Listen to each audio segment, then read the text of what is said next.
Party Rajasekhara Reddy గారు ముఖ్యమంత్రిగా ఉన్నప్పుడే ఆ రోజు ఓఆర్ఆర్ నిర్మిస్తే ఈ ప్రభుత్వం ఎలక్షన్ల ముందు 7,300 కోట్లకి 30 సంవత్సరాలు లీజు అమ్ముకోవడం జరిగింది. దాని మీద చర్యలు తీసుకునేదానికి ముఖ్యమంత్రి గారు ఇప్పటికే దాని మీద ఆలోచిస్తున్నాం.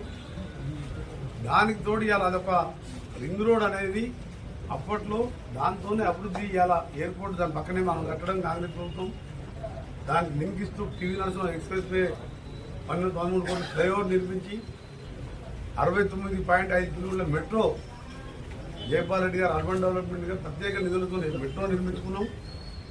ఇదే గేమ్ చేంజర్ హైదరాబాద్ డెవలప్మెంట్ ఇలా అయిందండి. దానికి మరొక సూపర్ గేమ్ చేంజర్ గా నా శాఖ ఆధ్వర్యంలో దాదాపు 25,000 కోట్లతోని త్వరలోనే regional ring road super game changer అండి. అది వచ్చిన తర్వాత మీరు చూడండి, హైదరాబాద్ చుట్టుపక్కల దాదాపు సగం తెలంగాణ కవర్ అయ్యే రీజనల్ రింగ్ రోడ్కు ల్యాండ్ ఎక్వేషన్ నిధులు కేటాయించుకున్నాం. మననే గడ్కర్ గారి దగ్గర నేను 2 గంటలు మీరు రివ్యూ పెట్టినప్పుడు అన్నిటికీ కూడా క్లియరెన్స్ తీసుకొని 1-2 మాసాల్లోనే టెండర్ ప్రాసెస్ మొదలుపెట్టుకుని తిరుమలారు కూడా మొదలు పెడుతున్నామని చెప్పి అందులో అప్పటి నిర్లక్ష్యం 4 ఏళ్ల కింద కేంద్ర ప్రభుత్వం ప్రకటిస్తే యుటిలిటీ ఛార్జెస్ అని 340 కోట్లు మొత్తం ప్రాజెక్టు రోడ్ కాస్ట్ వాళ్ళే పెట్టుకుంటారు. ల్యాండ్ అక్విజిషన్ సగం స్టేట్ గవర్నమెంట్ సగం సెంట్రల్ గవర్నమెంట్.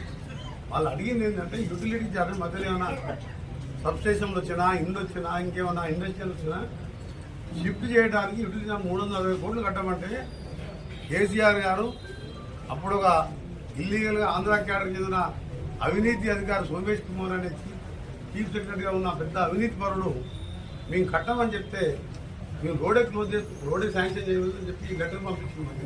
నా దగ్గర ఉన్నది నేను గడ్కరీ గారికి చెప్పిన కలిసిన మన రివ్యూలో మొదటిసారి కలిసినాం. ప్రమాణ స్వీకారం చేసిన తర్వాత 3వ రోజే కలిసి అది మేము కట్టుకుంటాం సార్ అని చెప్పి వచ్చి ముఖ్యమంత్రి గారికి చెప్పి వెంటనే 340 కోట్లు రాష్ట్ర ప్రభుత్వం భరిస్తుందని చెప్పి లేఖించినాం. నేను పోయేసరికి అన్ని క్లియర్ చేసుకుంటూ రోడ్ స్టార్ట్ చేయాలని చెప్పి పర్మిషన్ కూడా ఇచ్చింది. ఈ విధంగా తెలంగాణ అభివృద్ధి మొదటి ఓటానికి బడ్జెట్ చూసారు. ఇది వాస్తవిక బడ్జెట్.